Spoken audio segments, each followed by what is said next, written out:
buenas, bienvenidos a este vídeo del módulo de programación en el que vamos a hablar sobre la unidad 6, sobre funciones. El índice que vamos a seguir a lo largo de este vídeo va a ser el siguiente. Vamos a dar una pequeña introducción sobre lo que son las funciones, cuál es su estructura, cómo se llama una función, cuáles son sus parámetros, cómo devolvemos un valor, qué significa el término void y para qué sirve, y por último hablaremos sobre la recursividad.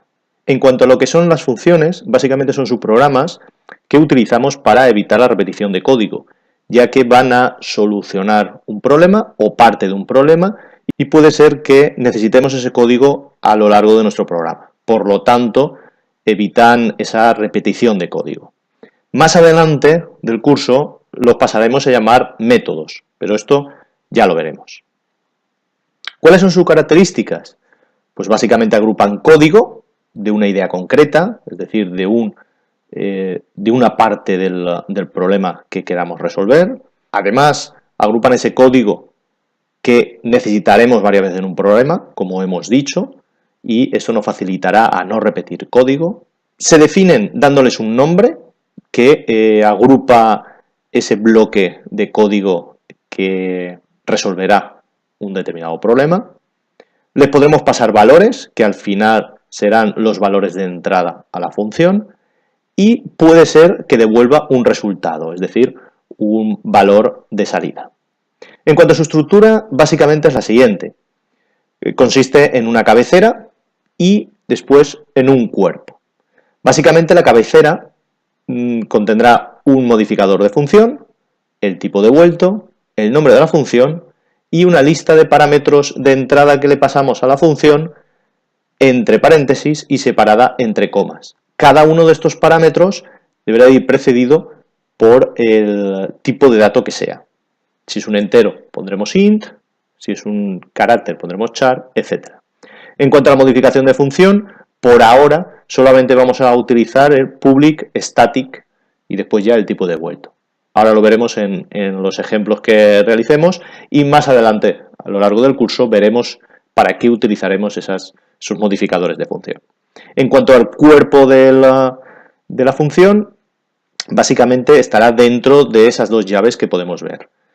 Ahí en ese cuerpo, en esas dos llaves, podremos ver y podemos comprobar que el ámbito de las variables que hablábamos en la unidad 1 empiezan y acaban entre esas llaves. De tal forma que las variables que yo cree dentro de esta función no podré utilizarlas fuera de la misma, porque el ámbito de la variable solamente estará o existirá dentro del cuerpo de esta función. ¿Cómo llamamos a una función? Obviamente yo declaro una función, como hemos visto antes, y para poder utilizarla la deberé de invocar o realizar una llamada a esta función. Yo puedo llamarla desde otra función o hasta incluso desde ella misma. Esto es lo que veremos al final con el tema de recursividad. Cuando yo invoco a la función, yo le paso los valores de entrada a esa función y la función en sí me devuelve un valor. Ya veremos cómo devolvemos ese valor. Sin saberlo, ya hemos llamado a funciones en nuestro código, en el código que hemos hecho hasta ahora. Por ejemplo, cuando utilizamos los métodos de la librería math, por ejemplo, math.pow, nosotros le pasábamos la base y el exponente y nos devolvía esa potencia. Sin querer, ahí ya hemos hecho una llamada a la función. En cuanto a los parámetros de la función, pues pueden ser de dos tipos. Por una parte pueden ser variables de tipo simple de datos, como los que conocemos, int, char, float, etc. En este tipo de parámetros lo que se realiza es una copia de los valores de las variables que se utilizan en la llamada, de tal forma que si se modifican dentro de la función no se ven afectados luego en la función que les ha llamado, ya sea la función principal o cualquier otra función. Por otra parte, el otro tipo de parámetros son las variables de tipo objeto, que son las referencias. Esto no lo vamos a ver todavía, pero básicamente lo que utilizan es un puntero de esas variables a memoria, de tal forma que si se modifican dentro de la función, en este caso sí se modifica el valor en la función que ha llamado a esta función. ¿De acuerdo? En el primer caso se realiza una copia de esos valores y en el segundo directamente se usa el mismo espacio de memoria donde se almacenan esas variables. Por lo tanto, si se modifica en la función, se modifica también en la función que ha llamado a esta. Estos por ahora no los veremos, nos vamos a centrar en los de arriba. ¿Cómo se devuelve un valor? Bueno, las funciones pueden devolver o no valores, ¿de acuerdo? Ya lo veremos. ¿Cómo se devuelve un valor? Una función puede devolver valor de cualquier tipo. ¿Cómo devuelvo un valor? Simplemente con la instrucción return. Yo pongo la palabra reservada return y la variable que yo quiero devolver, y es muy importante que el tipo de dato que devuelva este return sea el mismo que yo he indicado en la cabecera de la función, ¿vale? Luego haremos pruebas y veremos cómo si yo no pongo el mismo tipo de dato tanto en la cabecera como en la instrucción return, tendré un error. En cuanto al término void, ¿qué pasa si una función no va a devolver ningún valor? Porque el devolver un valor es opcional, depende de lo que esa función resuelva, el problema que resuelva. Si devuelve valor, ya sabemos que en la cabecera, como hemos comentado, tiene que aparecer el tipo de dato y en la instrucción return tiene que devolver una variable de ese tipo. Pero si no devuelve ningún valor, lo que tendremos que hacer será, en la cabecera, en el espacio reservado para el tipo de dato, pondremos la palabra reservada void. Si anteriormente poníamos int porque devolvíamos un entero, en este caso, donde poníamos el int, pondremos void, indicando que esa función no devuelve ningún valor. Por lo tanto, la palabra reservada return no hará falta incluirla. Para entender mejor las llamadas a las funciones y cuál es el flujo de las mismas, podéis hacer uso del recurso que tenéis en el aula virtual, en el que podéis encontrar esta página web. Aquí se ha realizado una animación donde aquí tenéis la función principal y aquí tenéis la función suma. Una función muy sencillita. Básicamente la función suma lo que hace es, obviamente, sumar dos valores. Le pasamos dos parámetros, A y B, los dos de tipo int, como podéis ver, y devuelve un entero. Por lo tanto, el tipo devuelto será int. Me declaro aquí una variable que será int suma igual a más b, y devuelvo suma. Aquí tenemos el return para devolver la variable a, en este caso, la función principal. Por otra parte tenemos la función principal donde tenemos tres enteros, dos de ellos les hemos dado valor, aquí hemos dado el valor directamente, pero podríamos perfectamente pedírselos al usuario. Y aquí tenemos la llamada a la función, donde llamamos a la función suma pasándole las dos variables, n1 y n2, y lo devolvemos en suma, que es la variable suma. Por último, lo que hacemos es mostrar por pantalla cuál es el resultado devuelto por la función. Cosas interesantes aquí que cabe recalcar. Estas variables y estos parámetros no tienen por qué llamarse igual. De hecho, aquí se llaman A y B y aquí se llaman N1 y N2. Lo mismo, que en este caso sí que coincide, esta variable, el nombre de la variable que yo devuelvo y el nombre de la variable a la que yo asigno la devolución de la función no tienen por qué llamarse igual. En este caso se llaman igual, pero no tienen por qué. Bien, aquí tenemos tres botoncitos donde podemos ir viendo cuáles son los valores tanto de las variables del programa principal, n1, n2 y suma, como las variables de la función a, b y suma. Los dos parámetros y el valor y la variable que me he creado dentro y después voy a devolver. Por defecto las ponemos a 0 y vamos a ir viendo cómo n1 almacena un 3, n2, como es igual a 5, tiene el valor 5 y aquí realizamos la llamada a la función suma n1 y n2. ¿Qué hace el flujo del programa? Deja de estar en el programa principal y pasa a ejecutarse la función suma, de tal forma que viene aquí. Fijaos como a la hora de pasar el flujo a la función, A y B toman los valores que yo les he pasado aquí. N1 era 3, N2 era 5, y cuando pasa el flujo, A será 3, B será 5. Es importante ver cómo la copia de valores se realiza en orden. Es decir, n1, el valor de n1 se pondrá en el primer parámetro, el segundo parámetro que es n2, en el segundo parámetro que aquí es b. De tal forma que si hubiesen 3, 4, 5, se le asignarían a los parámetros 3, 4 y 5 sin ningún problema. Bien, si vamos ejecutando ahora el flujo dentro de la función suma, lo que tendremos es que suma será a más b, suma será 8, devolvemos suma y ahora el flujo vuelve a pasar a la función principal y suma ahora es 8, porque ha recogido el valor que se le ha devuelto desde la función. Suma es 8 y simplemente lo mostramos por pantalla. Es interesante ver cómo empezamos en el flujo del programa principal, pero en el momento de la llamada el flujo pasa a la función que se ha llamado. Por otra parte, es interesante ver las variables tanto de una función como de otra y ver que yo puedo repetir identificadores en funciones diferentes. ¿Por qué? Por lo que decíamos antes, el ámbito de una variable finaliza cuando finaliza el bloque, el cuerpo de la función en este caso. Por lo tanto, yo aquí puedo utilizar insuma y yo aquí puedo utilizar insuma sin ningún problema, utilizando el mismo identificador. A continuación vamos a ver un ejemplo donde vamos a crear una función que, dado dos números enteros, nos devuelva su potencia. Le vamos a pasar por una parte la base, por otra parte el exponente, nosotros realizaremos los cálculos de la función y devolveremos la potencia. Vamos a crearla aquí abajo.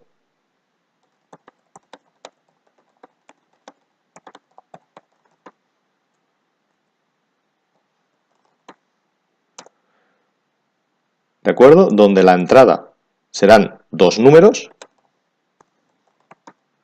que serán enteros, ya lo tengo yo claro, y la salida va a ser la potencia, que va a ser un entero. ¿De acuerdo? Nosotros vamos a crearnos en este punto la función, debajo del main, pero perfectamente la podríamos crear arriba. Lo que es importante es que la función esté entre estas dos llaves. Entre estas dos llaves tiene que estar todo el contenido de mi programa. Muy bien. Para crear la cabecera de la función, ya sabemos que primero está el modificador. Public static. Eso siempre va a estar por ahora igual. Ya veremos más adelante qué es lo que significa y si lo cambiaremos o no. ¿De acuerdo? A continuación viene qué es lo que va a devolver la función. Hemos dicho que le vamos a pasar dos números enteros y me va a devolver la potencia de esos dos números. Por lo tanto, me tiene que devolver un entero. El tipo de dato que me va a devolver es un entero. Ahora el nombre, pues le voy a llamar potencia. Siempre hay que poner nombres que tengan que ver con lo que va a calcular la función. Y como parámetros de entrada le vamos a pasar dos números enteros y siempre va a ser int, por ejemplo, base, int, exponente. Esa es la cabecera de la función. Ahora vamos al cuerpo y el cuerpo estará entre las llaves.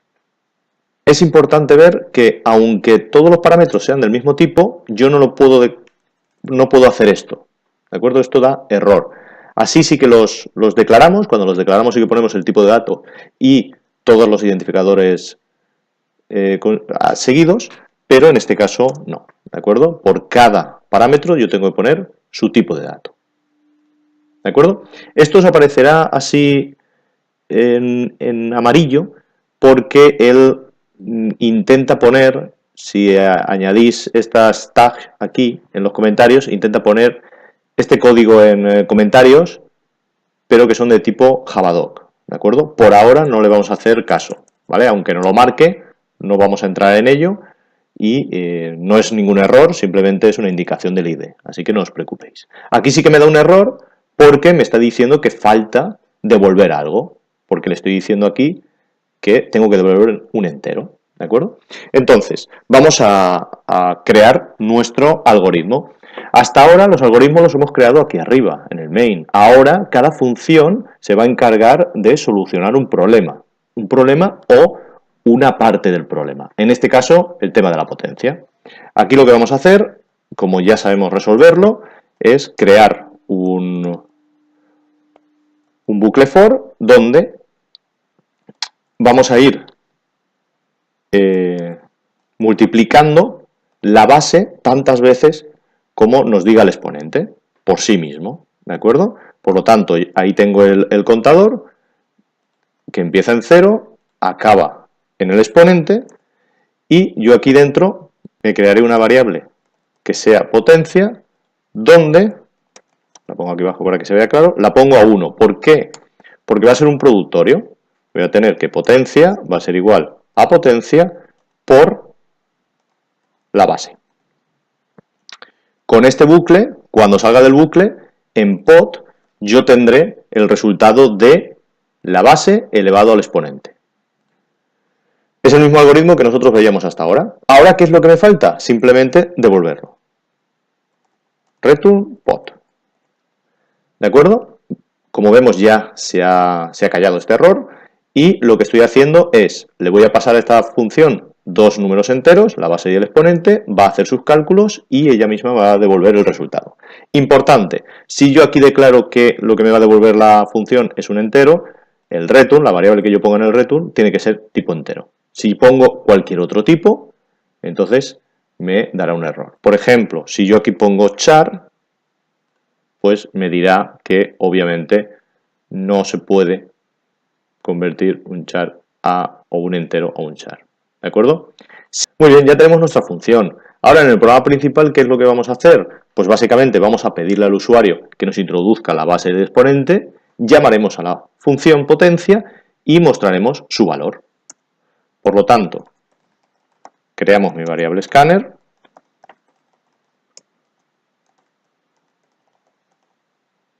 Scanner, por ejemplo, podría ser BufferReader, sin ningún problema, ya lo sabéis. Importo la clase, perfecto. Y ahora voy a declarar mis variables. Va a ser base, exponente y potencia. System.out.print para introducir.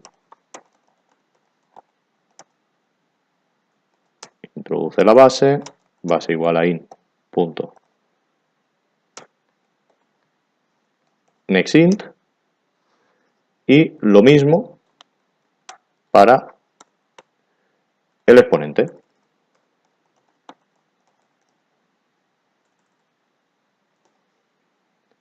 Y exponente. ¿De acuerdo? Una vez ya tengo los dos números, ahora lo que me queda es llamar a la función. ¿Cómo se llama la función? Nombre de la función y los parámetros que yo quiero pasarles. Base y exponente.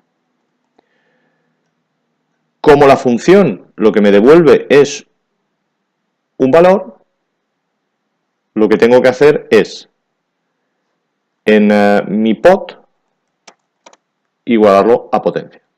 De tal forma que aquí lo que voy a hacer es llamar a la función potencia con estos valores. El primero se asignará al primero, el segundo al segundo y así hasta que finalicemos todos nuestros parámetros y el valor revuelto lo guardaremos en esta función. Y siempre es igual, variable igual a la función.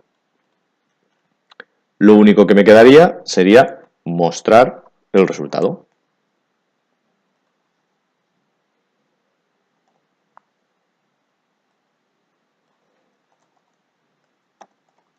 La potencia es pot. Si nosotros ejecutamos nuestro programa, podremos ver que si introducimos la base, que es un 2, y el exponente un 3, la potencia es 8. Funciona perfecto, ¿de acuerdo? No estamos comprobando que el usuario ponga negativos el exponente y demás, ¿vale? Lo hemos hecho muy básico. Damos por hecho que los dos números son enteros positivos, ¿de acuerdo? Para hacer una potencia negativa ya hemos hecho los ejemplos, los ejercicios, y sería modificar por aquí en el código, ¿de acuerdo? Eso lo dejamos para que vosotros, pues bueno, modificáis esta función y podáis hacer también las potencias negativas. Bien, cosas interesantes aquí. Aquí yo he puesto los nombres de los parámetros iguales. ¿Son necesarios? ¿Es necesario que se llame igual? No. ¿De acuerdo? Yo aquí puedo llamarle num y base y va a funcionar igual. Es decir, si yo cambio esta base por num y modifico todo esto por num, va a funcionar igual. ¿De acuerdo? Si yo lo ejecuto, no voy a tener ningún problema. ¿De acuerdo? Hay veces que se llamará igual y hay veces que no. No tiene por qué. ¿De acuerdo? Lo mismo que el valor de retorno. Esta variable, el identificador de esta variable se tiene que llamar igual que esta. No. Si se llama igual porque lo acabo de hacer y siempre utilizamos la misma nomenclatura, perfecto. Si yo un día hago esta función y luego hago 30 más y otro día hago el programa principal, probablemente no se llamen igual las variables, porque en cada sitio las identificaré de una forma.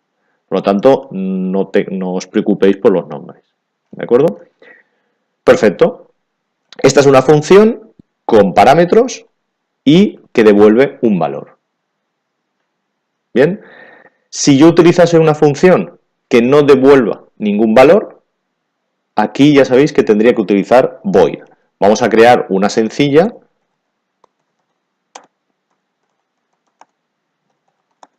que simplemente muestra por pantalla un mensaje, simplemente, ¿vale?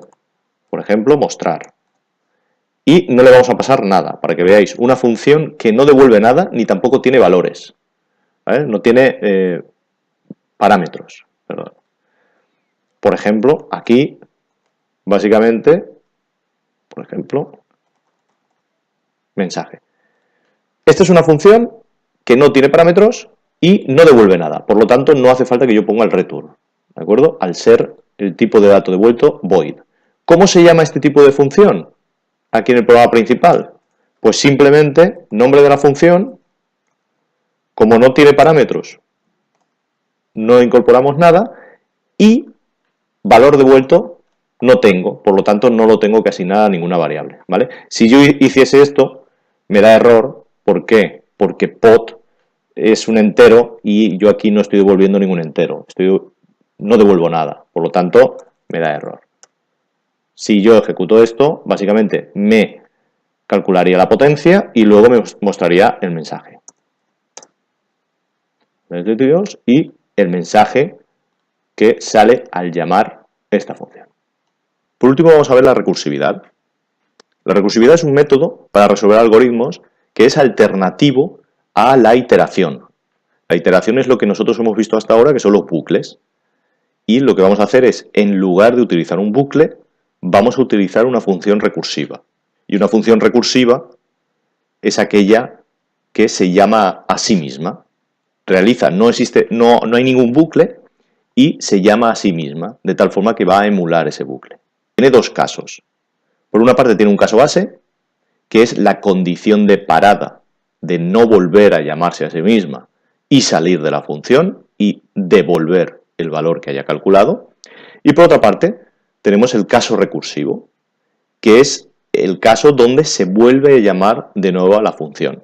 Ahora veremos que esta llamada conlleva una modificación de algunos de los parámetros, porque si yo vuelvo a llamar a la función, pero los parámetros no se modifican, tendré un bucle infinito, lo que nosotros conocemos como un bucle infinito. Vamos a ver pues un ejemplo de función recursiva, que va a ser el cálculo de factorial. Una función recursiva, la cabecera de la misma va a ser exactamente igual que una función normal. Acordaos que tenemos public static, que es el modificador que siempre vamos a tener, y vamos a ver primero el valor devuelto. Como voy a calcular el factorial de un número entero y voy a realizar multiplicaciones, en este caso voy a poner long, por si el entero se me queda más corto. Acordaos que de enteros teníamos tres tipos, short, int y long. Long es el entero más largo. Pues por si acaso lo voy a poner como valor de vuelta. Nada, public static long, el nombre de la función factorial y ahora el parámetro de entrada, que en este caso será un número entero. Perfecto. Ya tengo la cabecera de la función. Ahora vamos a diseñar el algoritmo. Hasta ahora lo que haríamos sería realizar un bucle de tal forma que se fuese multiplicando ese número. Recordemos que el factorial, por ejemplo, de 3 es 3 por 2 por 1.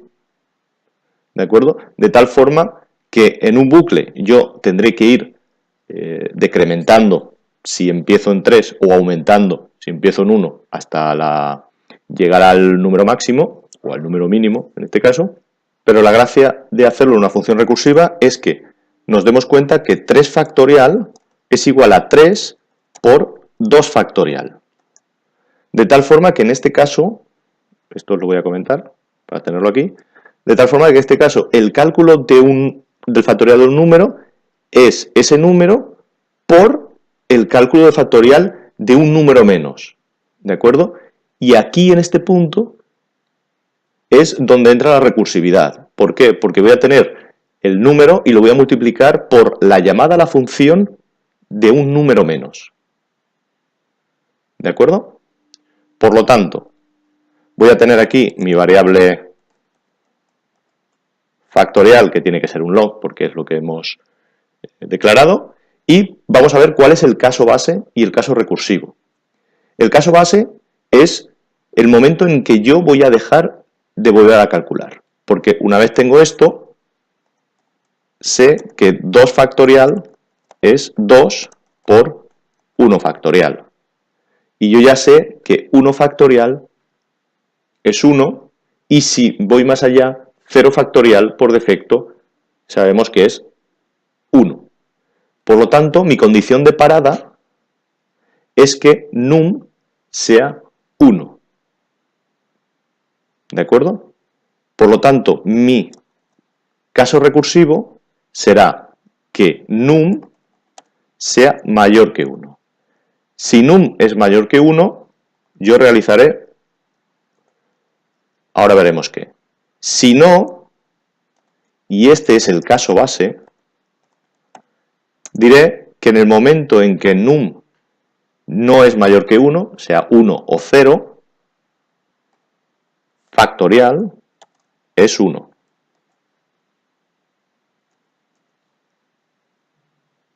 ¿De acuerdo? En el momento en que la llamada al factorial contenga que num es menor o igual que 1, es decir, 0 o 1, el factorial es 1. Si no, si el número es mayor que 1, yo lo que haré es que el factorial será la llamada factorial, pero en este caso de num menos 1. ¿Por qué? Porque estamos haciendo esto de aquí.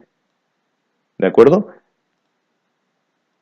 Yo ya sé que tengo que multiplicar el mismo número por la llamada a factorial por num menos 1. Si num es 3, num menos 1 es 2 en este caso.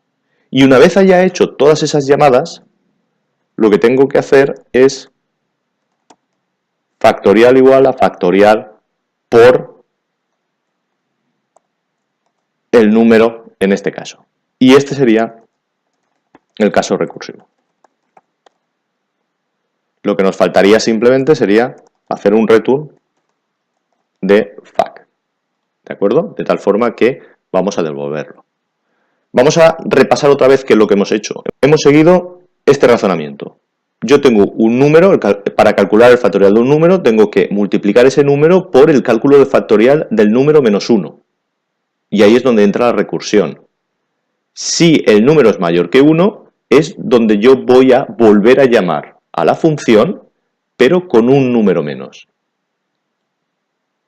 Y cuando acabe de llamar a todas las funciones, se calculará esta multiplicación.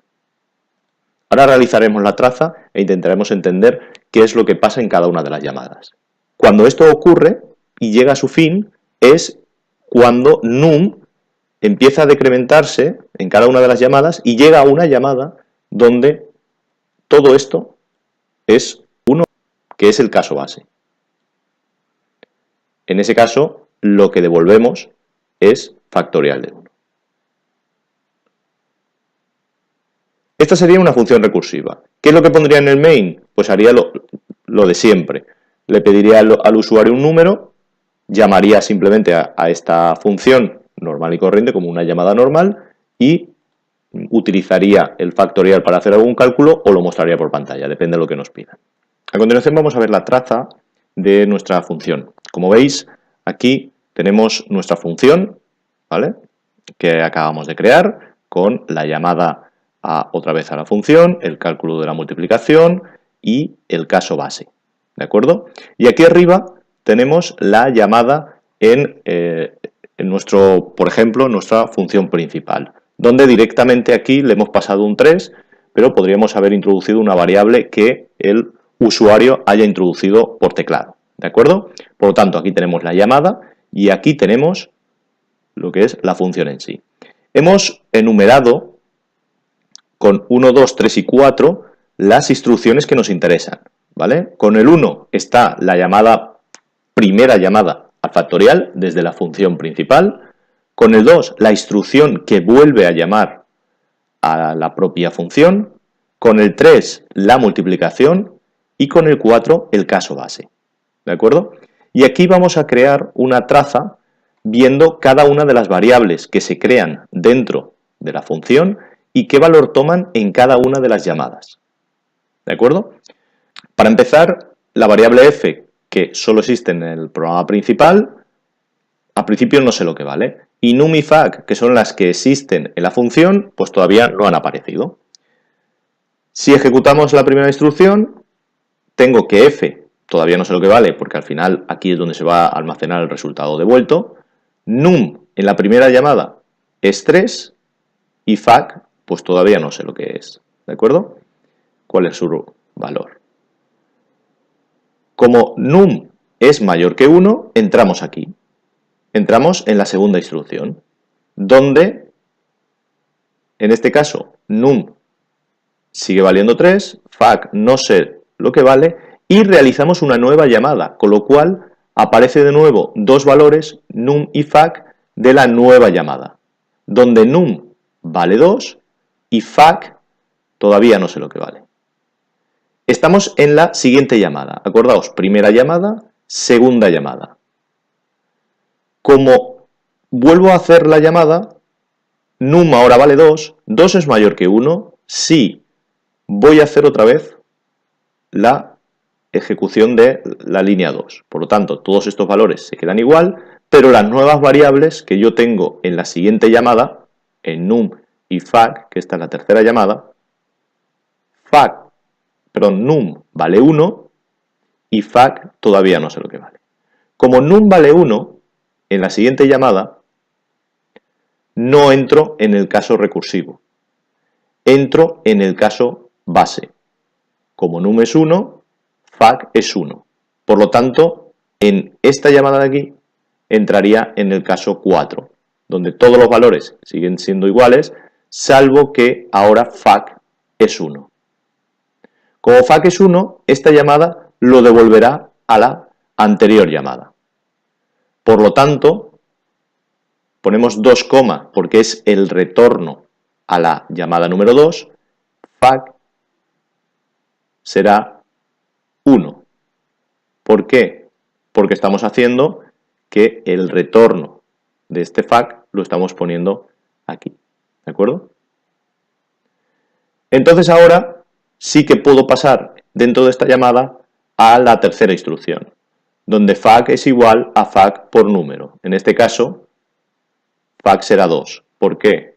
Porque fac es 1 que me han devuelto, aquí lo tengo, por número 2, por lo tanto 2. Y podré realizar el return a la anterior llamada, de tal forma que en la anterior llamada recoge que fac es 2. Por lo tanto, como ya he obtenido ese valor, paso a la instrucción número 3 de esta llamada, donde fac es fac por num, 3 por 2, 6. Esta ya es la última llamada que el valor devuelto se lo envía al programa principal, a f. Como podéis ver, se realizan 3 llamadas y la última de ellas va a llegar al caso base, y una vez llegue al caso base, ya los valores se irán enviando a la llamada anterior. ¿De acuerdo? Por lo tanto, si esto es un 3 factorial, aquí se calcula el 3 factorial, aquí se calcula el 2 factorial y aquí se calcula el 1 factorial.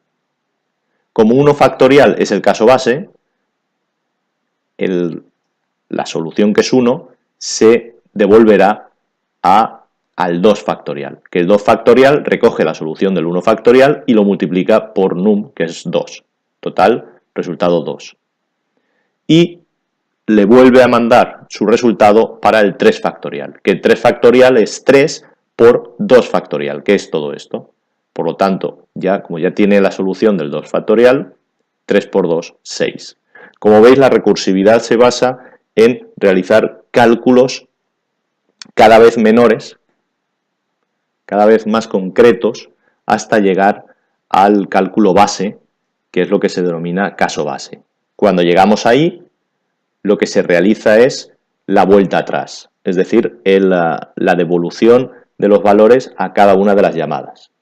¿De acuerdo? Por lo tanto, la tercera llamada lo devuelve a la segunda a la primera y la primera al programa principal, en este caso.